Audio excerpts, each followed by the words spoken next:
And we're delighted to have Professor Andrew Ching from Johns Hopkins University. Thanks very much. Over to you. Right. Okay. Thanks very much, and thank you for the conference organizers for having me, and in particular, Fedor, with his patience about about me, waiting until the airfare to come down to purchase it. So I really appreciate his saving the slot for me. So this paper is, as you can see from the title, it's going to be about how does a firm adapt in an environment that is changing, potentially could be changing over time. With applications to the Prosper marketplace, which is a peer-to-peer lending platform. It is a joint work with Xinlong, who's at Nanyang Technological University. He's my former student from U of Toronto, and a lot of this work that I present in this project, a lot of credits goes to him, in fact. He initiated this project. So what do I mean by a fast-changing world? There are two ways to see it. In machine learning literature, this is referred to what they call concept drift problem. But in economists, it's basically boiled down to the data generating process is changing over time. Okay. Now, this is not something too foreign to us. We oftentimes talk about structural breaks, but typically when we think about structural breaks, we're still thinking about for extended period of time, the data generating process is pretty stable. From the machine learning literature point of view, however, they think about this problem could be much more general. At any given point of time, the data generating process could be just evolving and evolving in a way that could be very unpredictable. So just think about what we have experienced in the past 2.5 years or so, and during the COVID time, at the beginning, none of us have expected, we'll be locked down for 2 years, work from home for 2 years. If you use the data right before the pandemic started to predict how long the lockdown is going to be, probably people would think maybe just 2 months or something like that. And the more you're into it, the more you know that there's no end in sight, right? And if you think about some other examples like the Ukraine situation, although it's not about estimation, but you can also think about, the CIA is using a lot of intelligence that they have collected. When the war started, the prediction is that Kyiv is going to fall within a matter of days, within a week. And well, now we see that as Ukraine can hold on, and longer and longer, we see that again, the war seems to have no end in sight.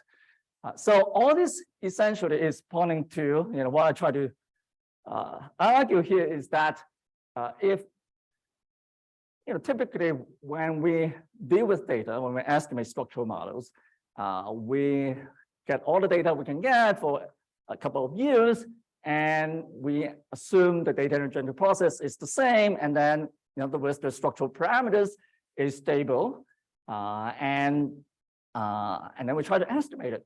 Right. And so essentially the assumption is that all the data that we have are equally informative. Right. And but that's not necessarily the case.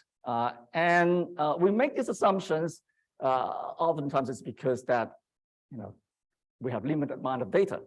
But these days, if you look at tech companies like Amazon, Uber, all these online platforms, every minute they're receiving a lot of data. A lot of customers visit their platforms and make purchases. They actually have the luxuries of selecting data in a way that in the past that we cannot afford to do. And especially these days, tech companies are hiring people from data science, what they call data science, computer science people, and stat people. And these people are well trained in these concepts of machine learning, concept drift. So it's conceivable that they might be recognizing this problem and using some kind of machine learning techniques to help them to deal with this problem. even though they may not exactly know how the data engineering process is evolving over time.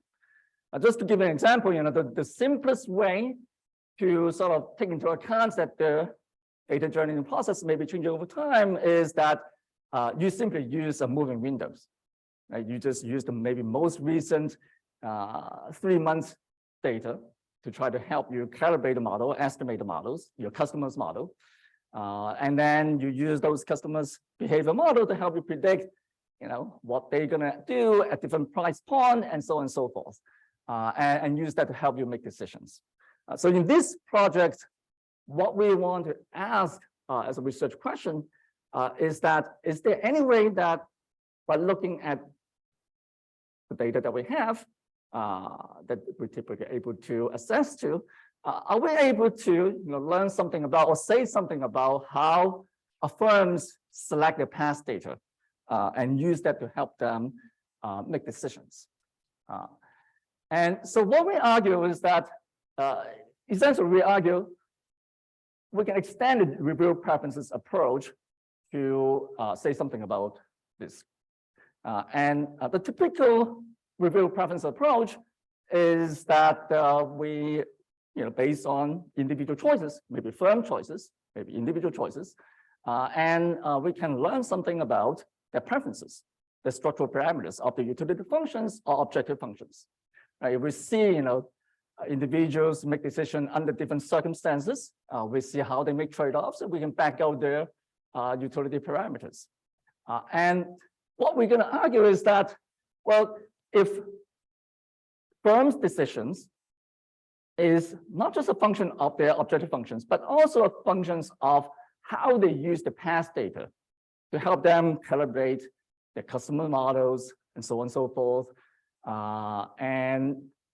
Then firms' choices should also be able to tell us something about the data selections algorithms that the firm use.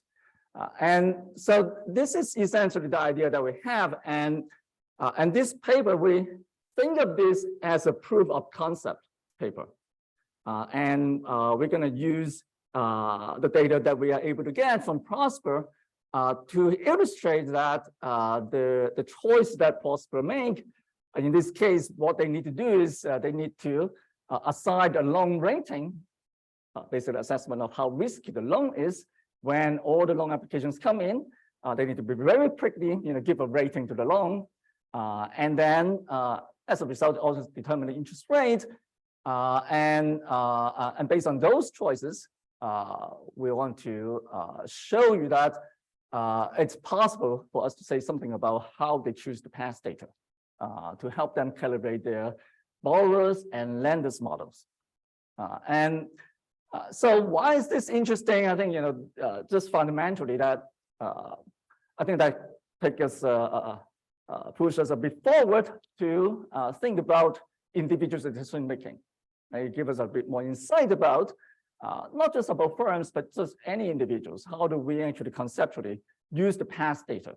If choices actually are able to say something about that regard, I think it is we found that insightful.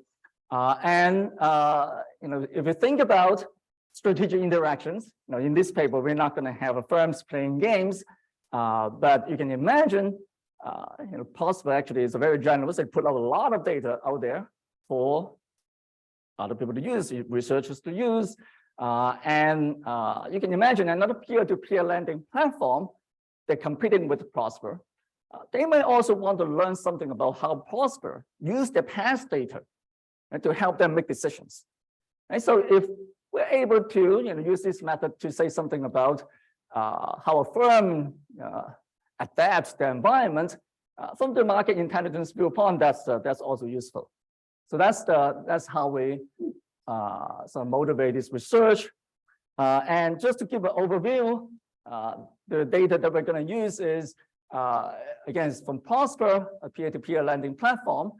The data we use is a 2 years window of data.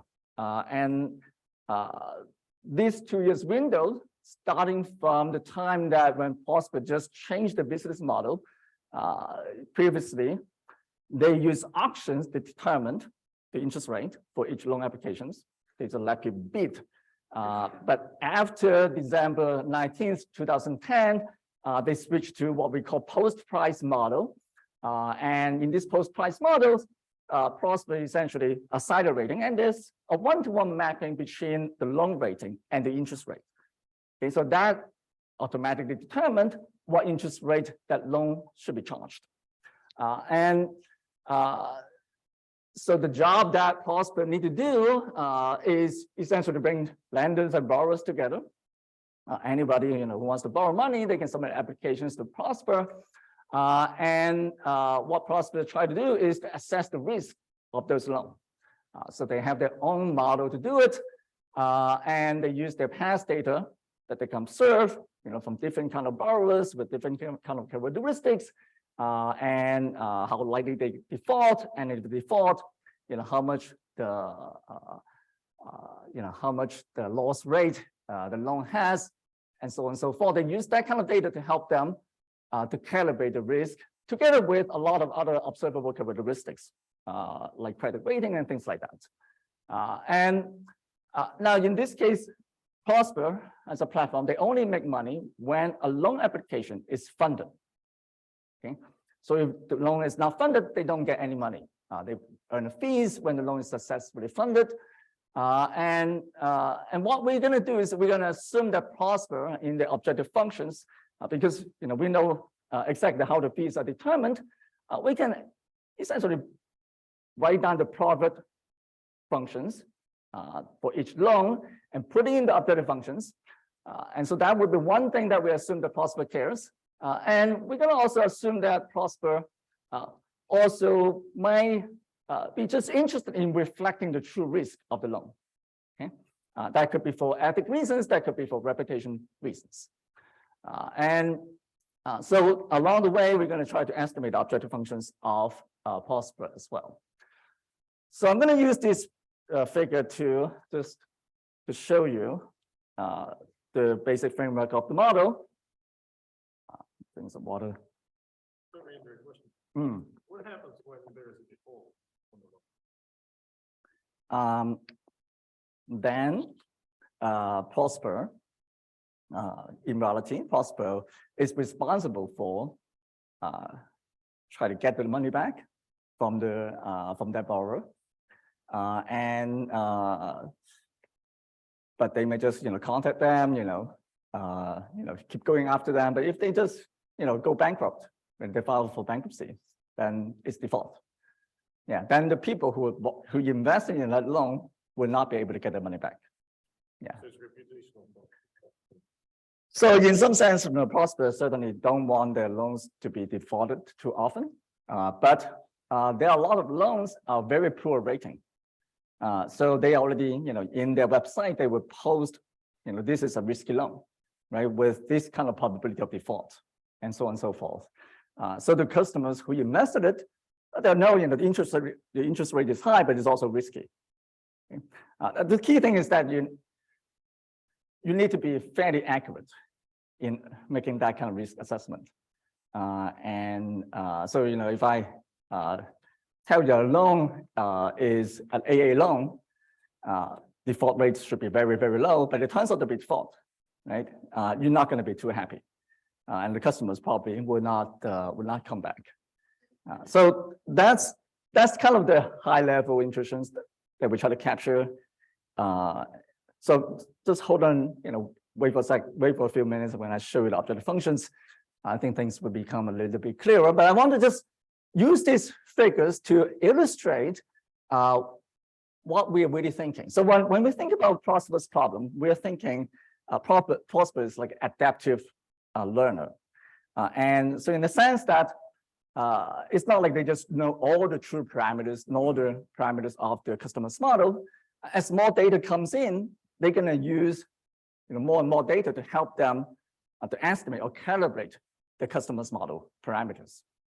Okay? And so when data come in, they might be using one particular data selection algorithms to help them calibrate different components of the model. So this withdrawable probability model is basically the borrower's model. It's something that we observe when the borrowers come in, submit their loan applications, then they get a rating. they get the interest rate, they can decide whether to walk away or not. They can withdraw the applications. And the second component is if a borrower decided, okay, I'm going to just leave my loan applications there. I want to see if people will fund it. Then the lenders will, in aggregate sense, decide whether they will pool the money together to sufficiently fund this loan. So there's a funding probability models that we're going to model as well. And but each loan is also subject to some default probability. Okay, so those are also the components that are possible we need to estimate. And as the time goes on, and every period, when loan comes in and when new data comes in, Prosper is going to use the data selection algorithms to select some relevant data that they think is relevant to help them calibrate these models, and then use it to predict, the coming period when new loans come in. They're going to use them to compute how likely the loan would withdraw and how likely the loan would be funded at different ratings, and so on and so forth. And then they're going to plug them into the objective functions. And then they decide which rating to give this particular loan applications. And then, the model basically keep going on, moving to the next period, and so on and so forth. So now, when you think about this problem, how are we actually able to identify how Prosper select the past data? Well, that's going to be a tricky problem because there are like millions of methods that the company can use to select the past data. And so what we're going to do is, as a proof of concept, we're going to assume that Prosper going to just basically restrict ourselves to pay attention to 5 or 6 algorithms. And they are motivated by the machine learning literature. Now what we found is that for each algorithm, we're going to go through the exercise that I talked about earlier here. And then we estimate, based on these methods, plug it into the Prosper object functions over time. And then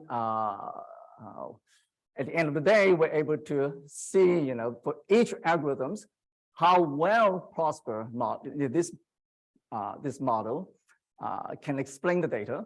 And essentially what we do is we're going to select the data selection algorithms that is able to allow us to explain the data the best, explain the Prosper's choice the best, and use that as the method that we would deem as the most likely method that used by Prosper. And as it turns out, it is a method, what we call a sample recession probability method. So this method assumes that Prosper is selecting data based on the economic conditions. Okay? So at any given period of time, there's certain economic conditions, and Prosper will look back in the past and pick the data periods that has very similar economic conditions and use them to help them to calibrate the models. And this ensemble methods essentially is a mixed model methods that would take the weighted average of different models from different economic conditions and use a weighted average method to make the predictions. And so what we then do is that we use this model to do a few counterfactual experiments. The first experiment is that we just assume that what if Prosper just pay attention to reporting to the true risk, the risk that they evaluated, and we see the revenue decrease by 4.5%. And another experiment is looking at what if Prosper just focusing on the profit, okay, and ignoring the repetition term. And for that, we see that the revenue increases by 6.47%, but the misreporting of the risk increases by 7.26%. We also play around with the idea that, well, what if the Prosper did not adapt over time? Okay, and they just stick with the initial calibrations of the customer's model. We see that the revenue decreases and the misreporting also increases. And then finally, we also do a counterfactuals that we assume Prosper know the true data generating process. And for that, I'm going to just postpone a bit to when I get to the counterfactual experiment, I'll explain to you how we did that. For this experiment, we see that the raffling increases by 8% and the risk misreporting decreased by 9.61%. And so this kind of tells us that, this method, although we see that it's most likely used by Prosper, it seems like there's still room for Prosper to fine-tune their data selection methods to help them improve their profits a bit more. So that's how we're gonna, that's sort of an overview of the paper. And now, as you will see, this paper, in terms of the moving parts, there are many moving parts, but each of them is fairly simple. Okay? And that's partly because what we are assuming here is that Prosper, in every period, they need to recalibrate all these customers' models. Okay? And so there's a lot of calculations that Prosper has to do. And if you think about from the company's point of view, they're not going to be able to, use some big structural models of consumers in determining whether they want to default or not. And they're going to have to use a fairly simple model to allow them to, do the updating of the parameter values over time. And so that's something we keep in mind when we write on this model.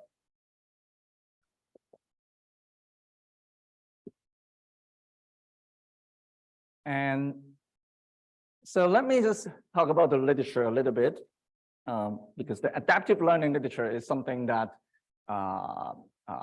that also exists in economics, and it's something that Avro has a paper on that, and Victor also has worked on these kind of problems, and the macro literature also has some work on these ideas of adaptive learning as well. And basically what they assume is they try to model agents in the model, could be firms, could be consumers, as someone like econometricians.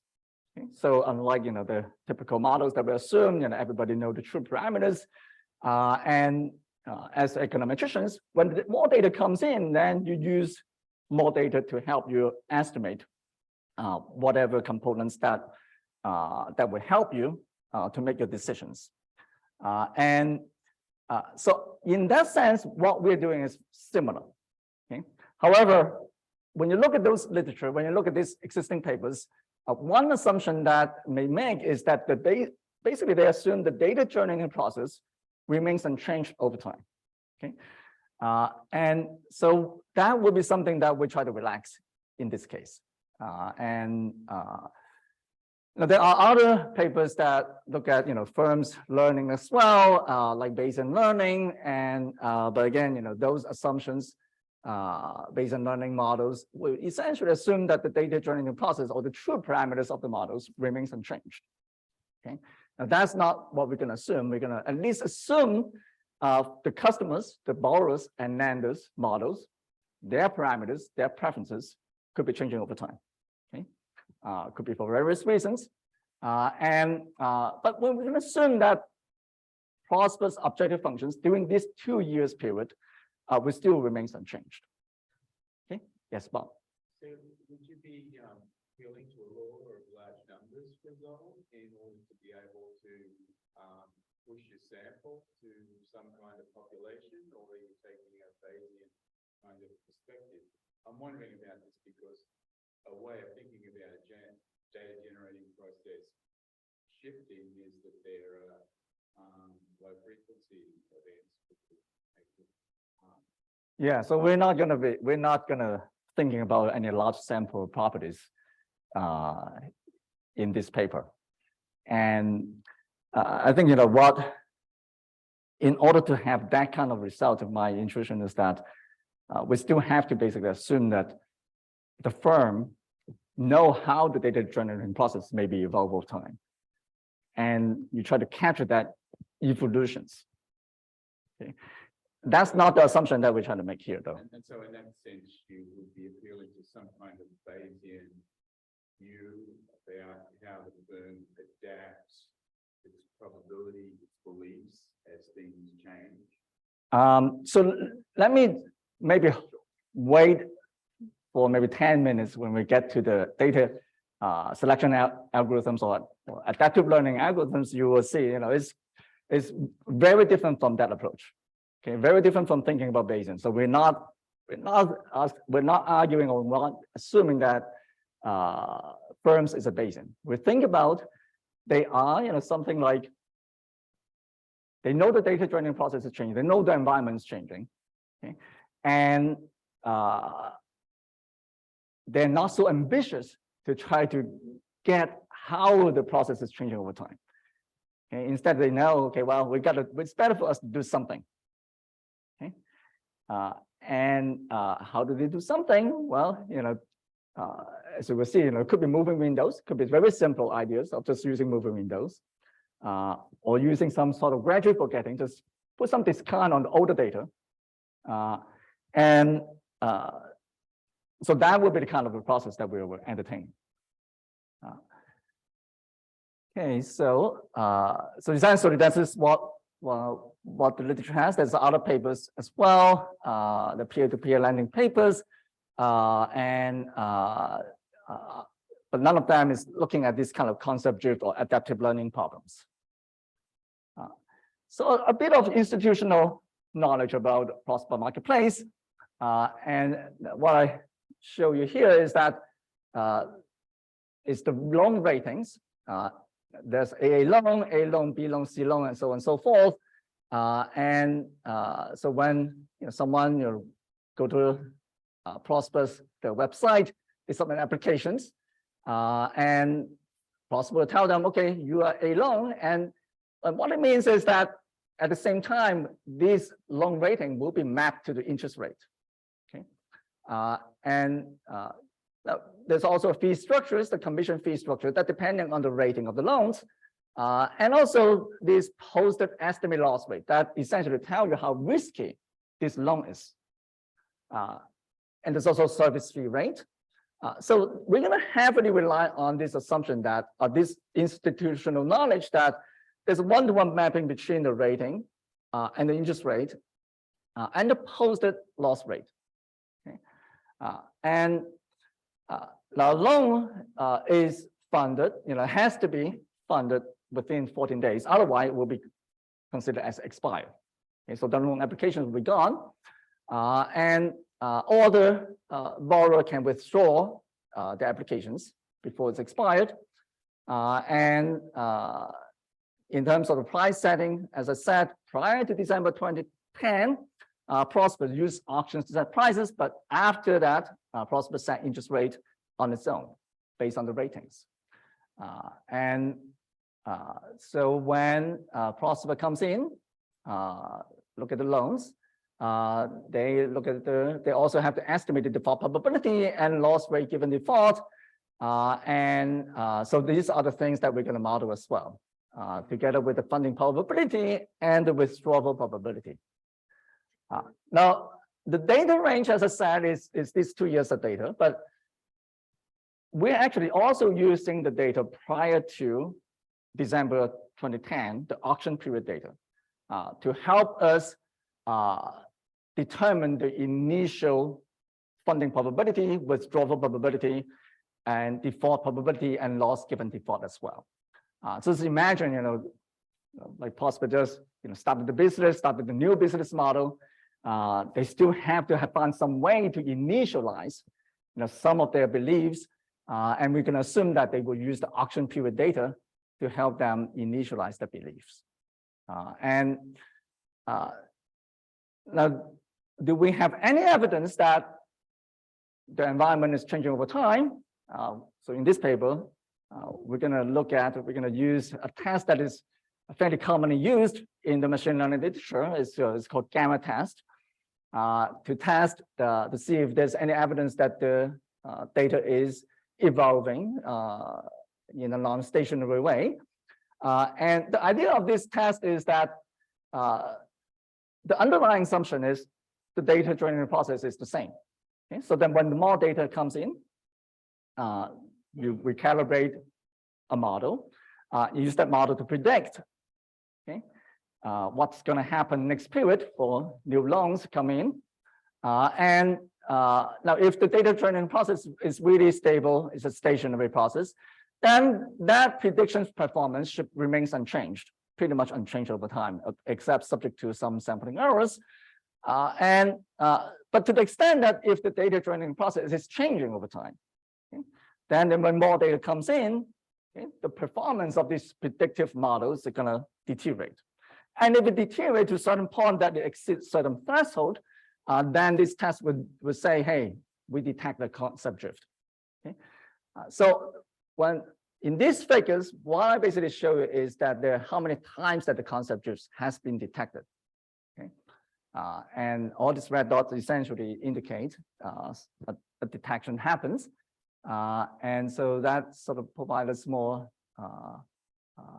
motivating evidence for us to look at the problem in this way. So let's go through each of these components of the model one by one. And so I'm going to talk about the withdrawal probability first. Again, when someone tries to borrow money, they submit the application, fill in all this information that the prospect asked them, and then prospect going to immediately use the algorithm to determine the rating. Now what we observe is that the borrowers may then decide to withdraw the applications. So we want to model that particular withdrawal decisions. And the way we model it is very simple. It's just a logic model. Depending on how much money they borrow, depending on the origination fees, and depending on the monthly payments, and also depends on the outside options, which will be a function of the borrower characteristics, mortgage rate, and so on and so forth. So it's a very simple reduced form model. But for the purpose of our exercise, we feel that it is sufficient because we really just want to think about how Prosper is making decisions. And we're talking about 2010, in that period of time. This kind of model is kind of like what they will use. And for the funded probability, it's very similar. We are for the withdrawal probability, we have individual level data, but the funding probability, lender's problem, we actually only have aggregate level data. We just know whether that loan is funded or not. Okay? But that's still enough for us to use to estimate the logic model. So it's another logic models. And for the default probability and loss given default, that will be something that we will use a model called naive Bayes models. So some of you are probably familiar with that. This naive Bayes models is essentially just a Bayes model, except that it makes some simplified assumptions about the joint distributions of the characteristics. Okay? They assume that all these joint characteristics, all these X variables are independent. So that allows us to simplify the computations a lot. In machine learning, this is also a method that is commonly used, although the assumption seems to be strong, but it has been shown that it has pretty good predictive powers. So we're going to just use these kind of models to help us to calibrate the funded probability, withdrawal probability, default probability, and loss given default. And then we're going to plug them into the Prosper objective functions. The objective functions for Prosper, there's no dynamic programming here. And what we write down here is just simple profit functions, simple objective functions. There's an intercept term. There's a profit for each loan, depending on the rating that Prosper assigned to that particular loan. Essentially, it's the fees times the loan amount times whether the loan will actually be funded, subject to the condition that it is not withdrawn. So that's the profit part. And then the second part is, in short, we call it reputation term. This is just capturing the idea that Prosper has an incentive, potentially has an incentive to try to report the true evaluated risk that Prosper has in mind. Okay? And so that would be the posted loss rate that I showed you earlier, which is actually down here. For any given ratings, there is a one-to-one mapping to the posted loss rate minus the estimated loss rate come from the default probability model and loss given default model. Okay. And so this is the model this is the objective functions that we're going to use. And then possible we just basically pick the rating to maximize their expected utility, okay, for each loan applications. That's how the mechanisms works. Yes. Say it again.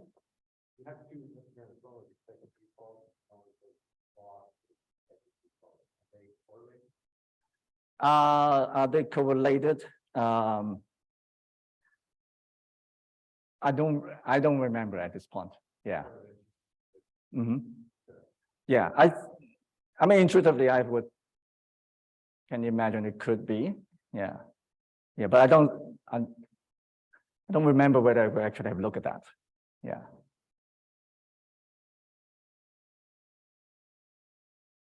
Okay, so this is the basic mechanisms, the basic models, and as I mentioned, we're going to consider a subset of data selections algorithms. And what are they? Well, the first method is the basic method that, like everybody else use in the adaptive learning literature. We assume that all the data points are equally informative, so we will use this equal weight method. We assume the world is stationary. And as more data comes in, you just use all the data that's available to you to calibrate all this model that I just talked about earlier. But you do it period by period. Right? When new loans come in, you use the new data that you just collected by the end of last period. That will be something about whether the loans submitted are funded or not. And also the loans that are funded in the past, whether we see any default or not, and if they default, and how much the loss rate is. And then the second method is what we call gradually forgetting methods. And essentially it is just putting a discount factor on the older data. The older it is, the less weight it carries. And the moving window method is another method that's very intuitive. And we're gonna, for each of these methods, for the moving windows, we actually experiment different window size and find one that is most relevant for the market. And the fourth method, recession probability, is something a bit of our own inventions and coming from Xinlong's ideas. And what we do here is we assume, well, the ideas we want to capture is use economic conditions, okay, to help us determine, to help us measure how, to what degree the past data is relevant to today's environment. And the way we determine whether the economy is booming or is in recessions or then somewhere in the middle is based on this recession probability that's predicted by the Federal Reserve Bank. So they have a model that every month they will release what's the probability that the economy is going to be in recessions in the coming month. Okay, and so we're going to use that probability to help us to determine the economic conditions of the current period, and also basically have an index for all the past period as well.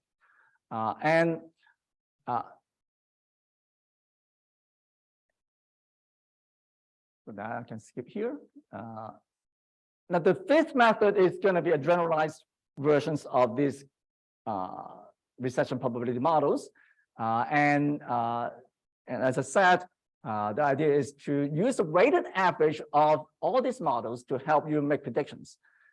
And the weight from the machine learning literature is usually determined based on how well each model is able to predict the data based on the last period using the mean square errors measures.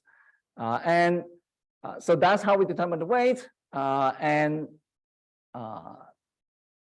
in terms of identifications, it's actually fairly straightforward. You know, for the Landers model, Burrows models, all this is just, you know, is essentially relying on all the Landers characteristics and Burrow characteristics and the decisions and the observations that we see, you know, whether the loan is funded or whether the loan is withdrawn or not, to help us estimate those logic models.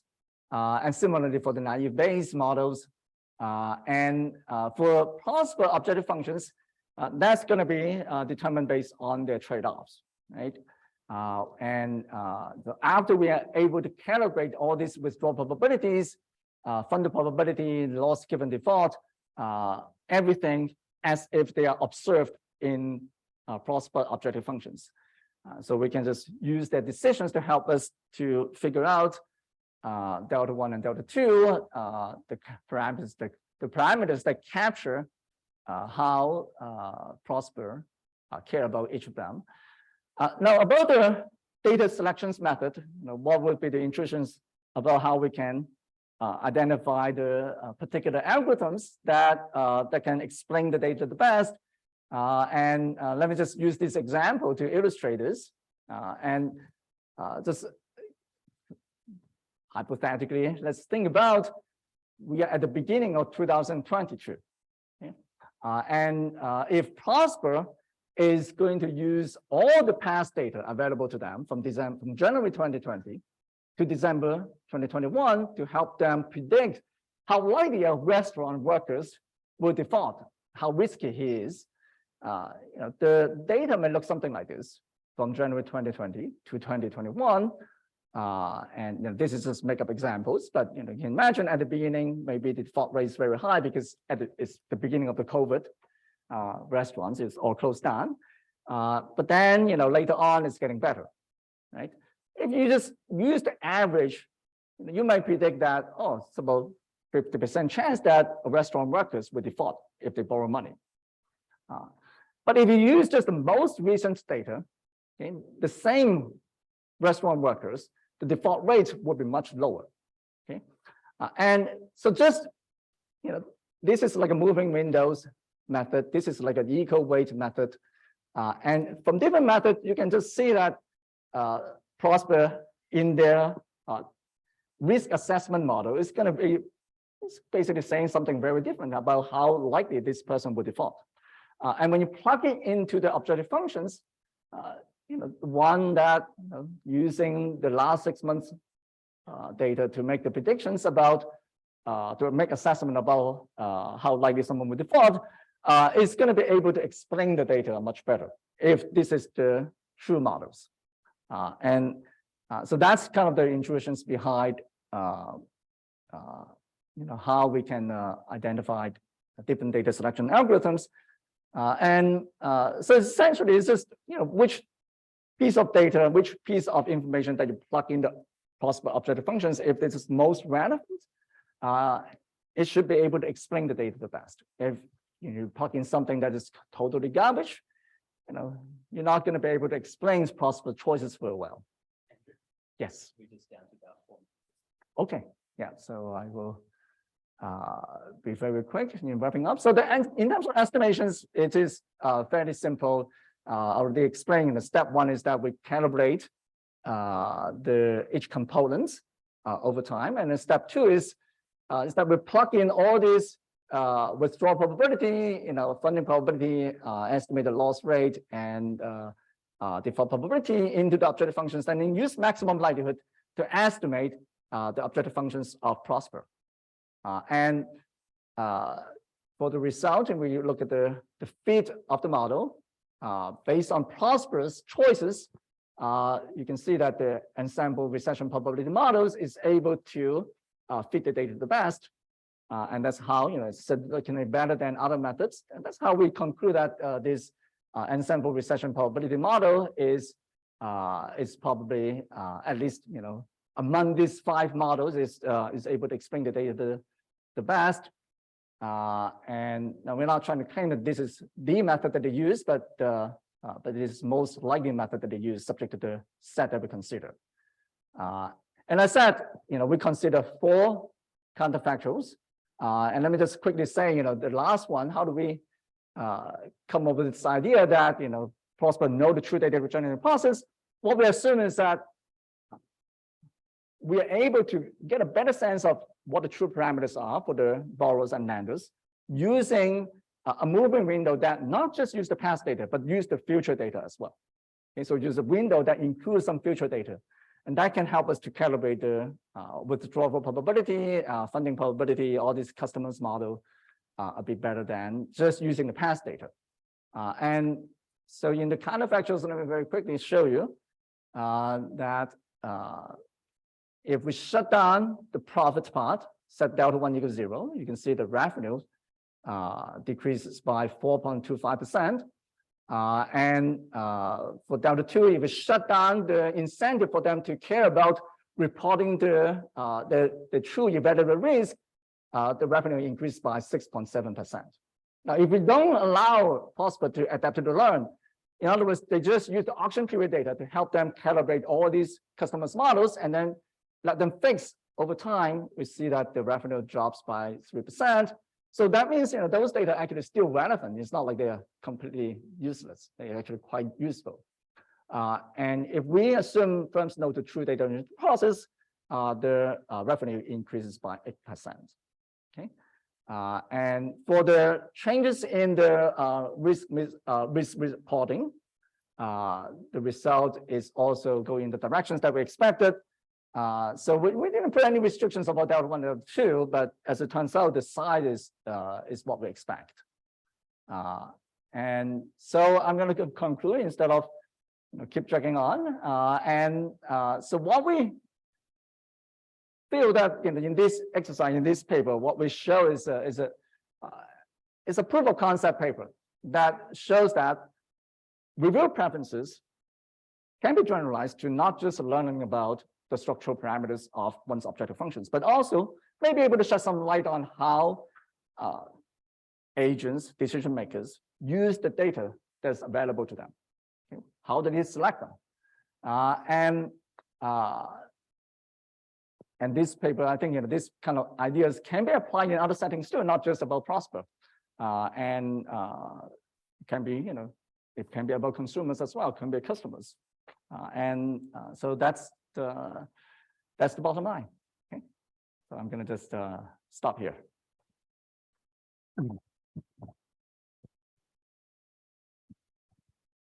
Thanks, Andrew. Are there any questions or comments from the audience?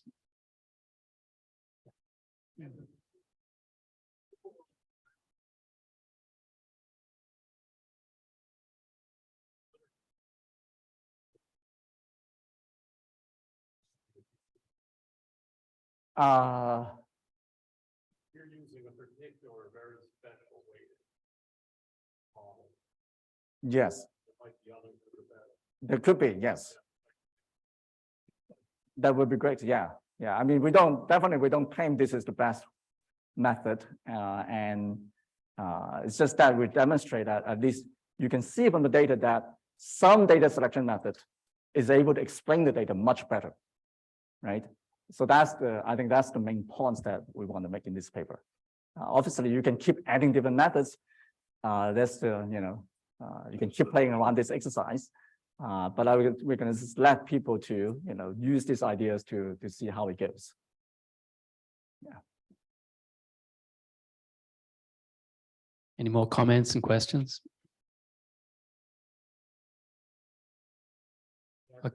Yes. Sure.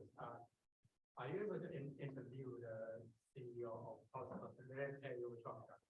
So yeah, then you're not the first one to ask us these questions.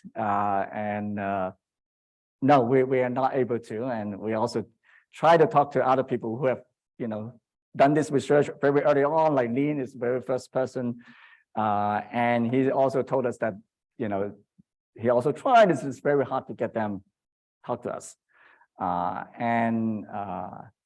I also, just to be honest, I also have, even if we're able to get the connections, I'm not really sure I want to show them this. If I show them, hey, we're using this data to to try to figure out how you guys think, I think they may not like that idea.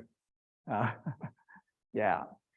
And I think in this regard, the Prosper probably know much more than us, right?